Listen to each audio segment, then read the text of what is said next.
Let's be honest. Adults are inconveniently large. Evolution, in its infinite wisdom, designed the adult human male to be roughly 5 to 6 feet tall, bipedal, and prone to complaining about back pain or living wages. This biological reality presented a significant logistical hurdle for the captains of industry in the early 19th century. You see, the Industrial Revolution was hungry.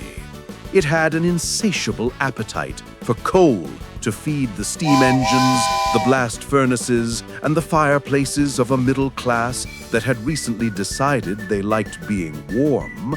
But nature, being a cruel mistress, often hid the best coal in seams that were only 20 to 30 inches high. Now, you could pay an adult man to hew away the surrounding rock to make the tunnel tall enough for him to walk upright. This was called dead work, because it produced no coal and, consequently, no profit.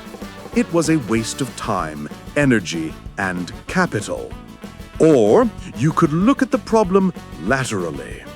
You needed a worker who was roughly the size of a badger, had the flexibility of a ferret, and possessed the intellectual capacity to open a door when yelled at. Enter the human child.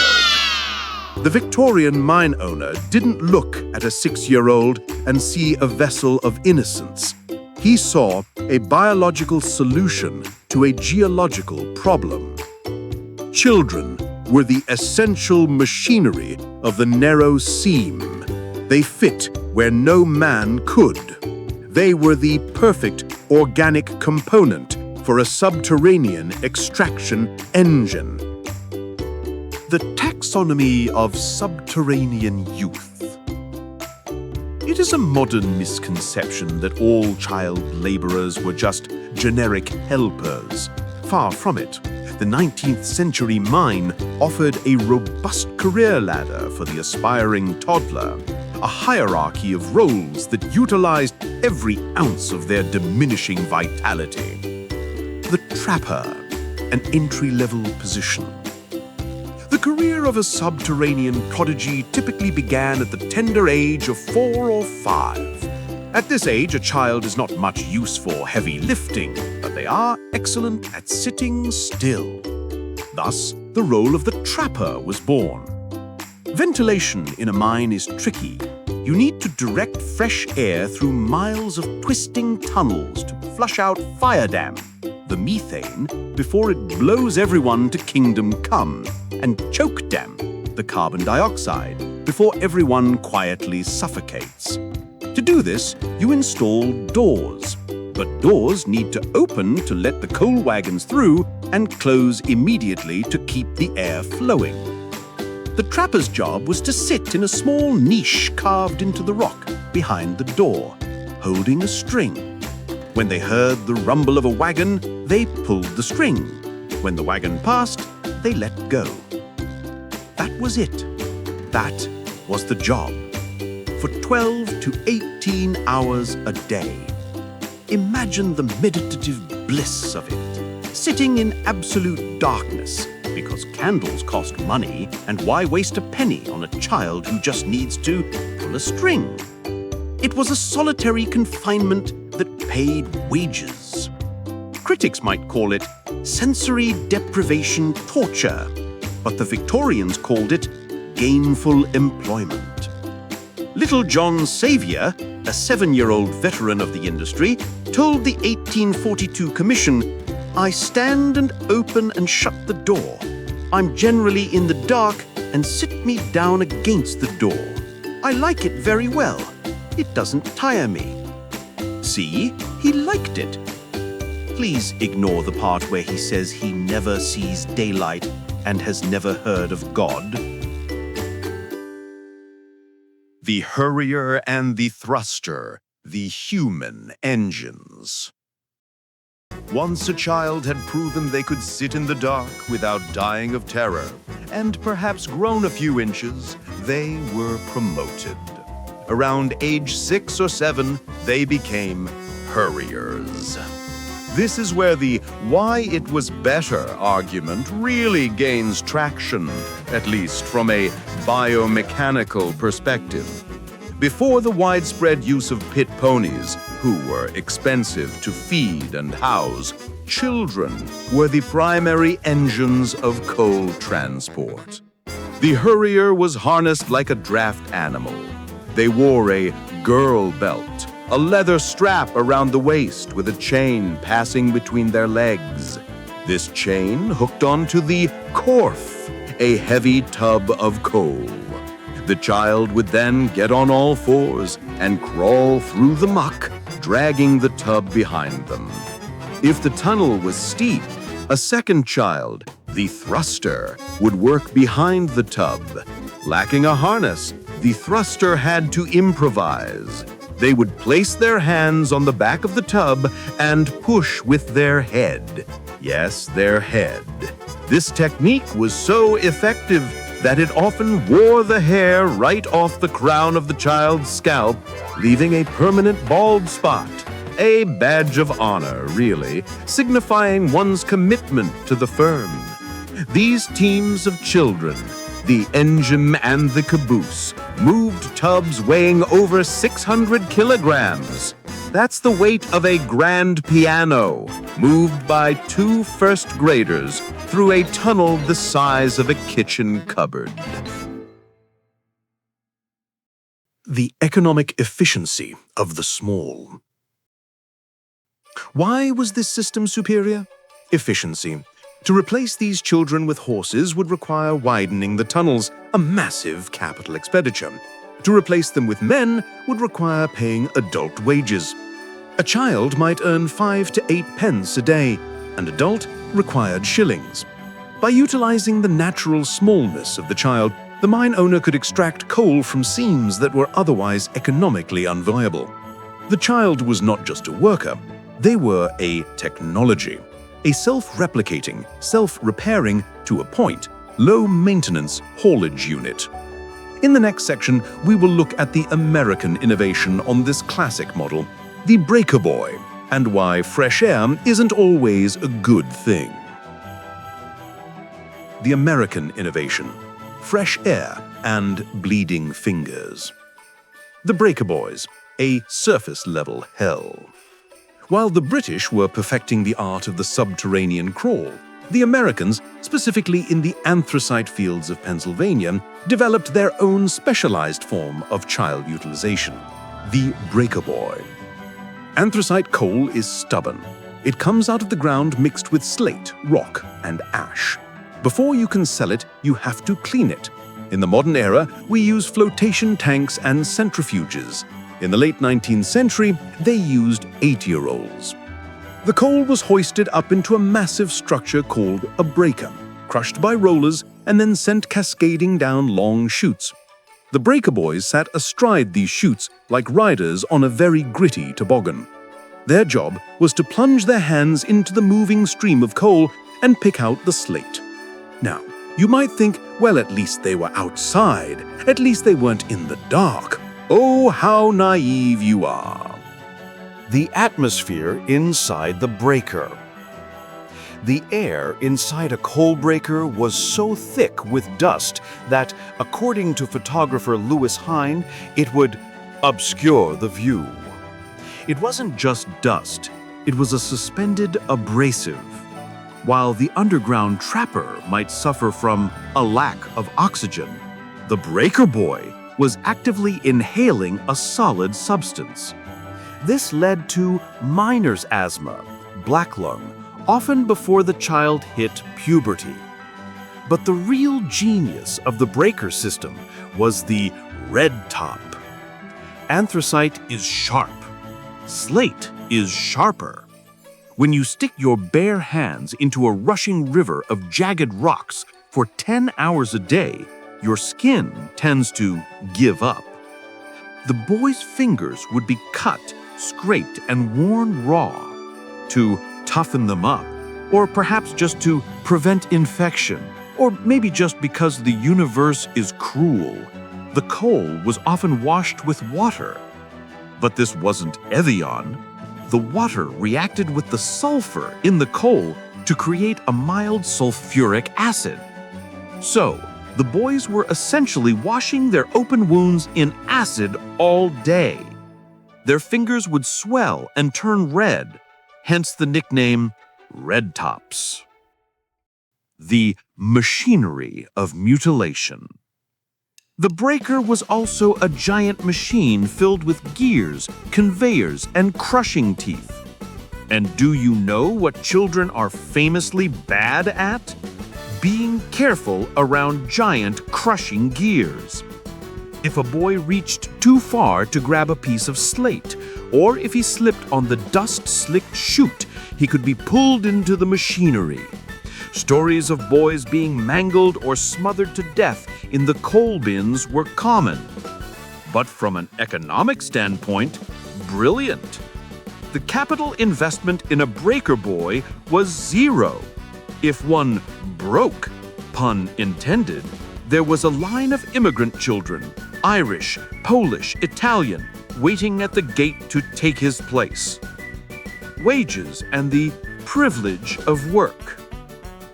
For this privilege of acid washing their hands and inhaling particulate matter, a breaker boy earned 50 to 75 cents a day.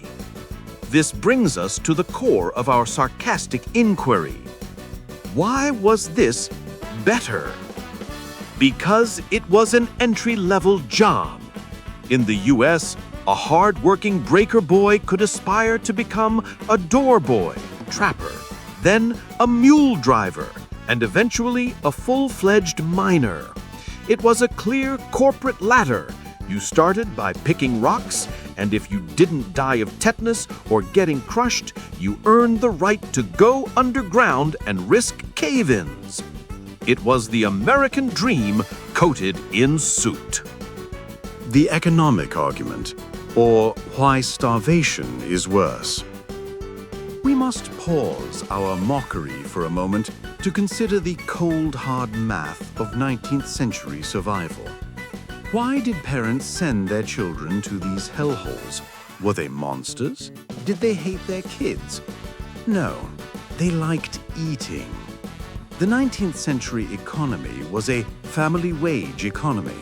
The idea that a single male breadwinner could support a family was a luxury that hadn't really trickled down to the working class yet. Data from 1834 suggests that a wife and children could provide up to 1/3 of a family's total income. Let's look at the numbers. In the 1840s, a miner might spend 58% of his income on food alone. A loaf of bread wasn't just a side dish, it was the main event. Consider the stark reality of inflation without indexing. In 1742, a laborer earning 6 shillings a week could purchase roughly 102 pints of bread, a veritable feast. But by 1800, while wages had risen to 11 shillings, the price of wheat had nearly tripled due to the Napoleonic Wars and the protectionist corn laws. The result was a catastrophic collapse in purchasing power. That higher wage could now only buy 60 pints of bread. You were working nearly twice as hard for half the calories. In this brutal economic climate, the 2 shillings a child brought home weren't for candy. They were the essential margin between malnutrition and survival. If the child didn't work, the family didn't eat. The better alternative. So when we ask why it was better, we have to ask, better than what? Better than the workhouse? Yes. The Victorian workhouse was a prison for the poor, designed to be so unpleasant that people would do anything to avoid it. Better than starvation? Absolutely. For the family in 1840, the child's labor was an asset. It was a hedge against the injury or death of the father. If dad got crushed by a roof fall, a common occurrence, the sons had to work or the whole family went to the gutter. The moral defense of child labor. It wasn't just economics, It was morality, also the rich people said. Opponents of child labor laws argued that idleness was the devil's workshop.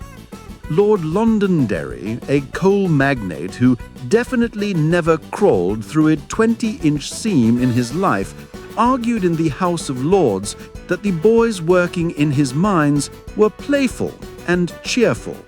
He claimed that after a 12-hour shift of hauling coal, they gamboled about like lambs.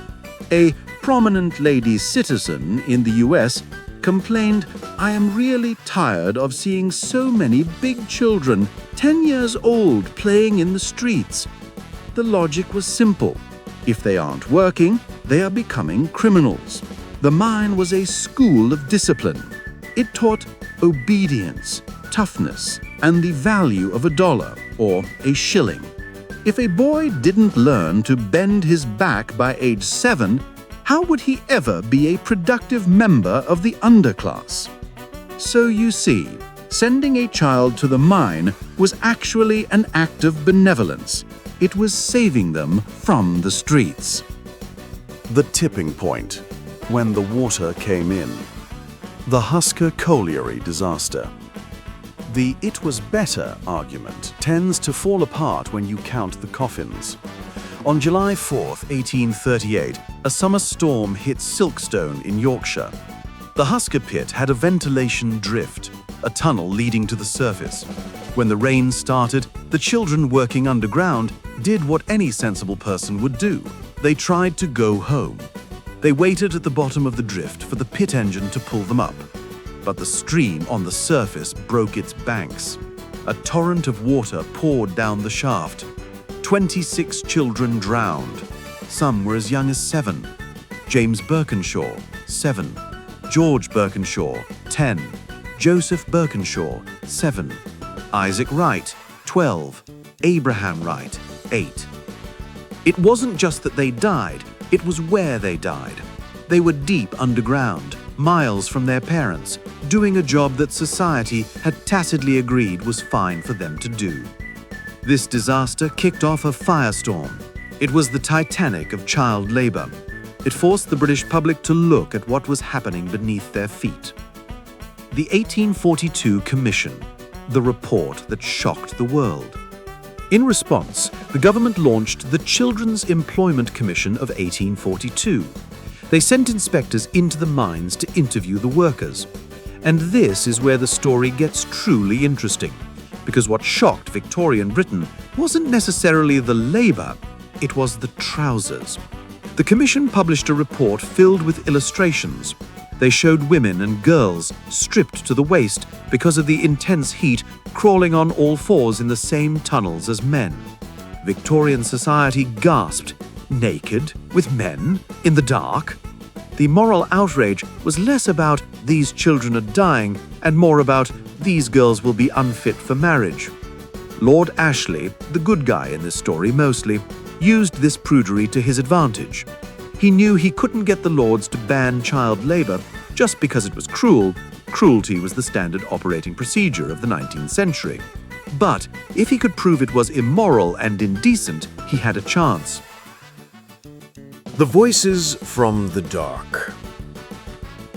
The report gave us the actual voices of the children, and they are devastatingly, heartbreakingly matter-of-fact. Sarah Gooder, aged 8. I'm a trapper in the Galba pit. It does not tire me, but I have to trap without a light and I'm scared. I never go to sleep. Sometimes I sing when I've light, but not in the dark. I dare not sing then. John Saville, age 7. I never see daylight now except on Sundays. I don't know who made the world. I never heard about God. This last quote was the nail in the coffin.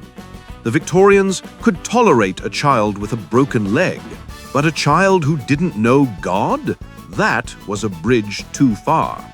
The mine wasn't just killing their bodies, it was damning their souls. The Prohibition and the Irony of Progress.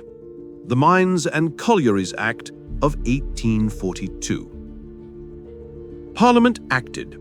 The Act prohibited all underground work for women and girls, solving the trousers problem, and for boys under the age of 10. Later, in the US, the National Child Labor Committee and Lewis Hines photos would eventually push for the Fair Labor Standards Act of 1938, finally kicking the breaker boys out of the chutes. Why it was worse, according to the critics. Here is the final layer of irony. When the ban came into effect, many families were furious. Why? Because they lost the income. "Great," said the miners, "now my 8-year-old is safe at home and we are all starving." Some women were also angry. Mining paid better than the alternatives, domestic service or factory work. They viewed the ban as an infringement on their right to work. And who replaced the children? Ponies. Yes, once the children were banned, mine owners realized they had to use horses. But horses are bigger than children, so they finally did the dead work. They widened the tunnels. It turns out they could have done it all along, they just didn't want to pay for it. The child was simply a cheaper alternative to a shovel. The legacy of the subterranean toddler. So why is child labor forbidden?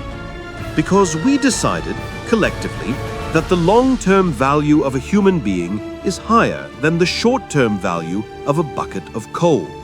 We decided that a child's lungs are for breathing air, not filtering anthracite. We decided that character building shouldn't involve the risk of being crushed by a geological formation. But let's not forget the glory days. The days when a 7-year-old had a job, a mortgage contribution, and a spine shaped like a question mark.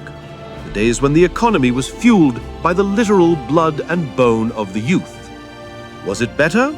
If you were a mine owner looking at a spreadsheet, yes. If you were a parent trying to buy a loaf of bread in 1840, maybe. If you were Sarah Gooder sitting in the dark, too scared to sing, no. It was hell. But hey, at least they didn't have iPads, right?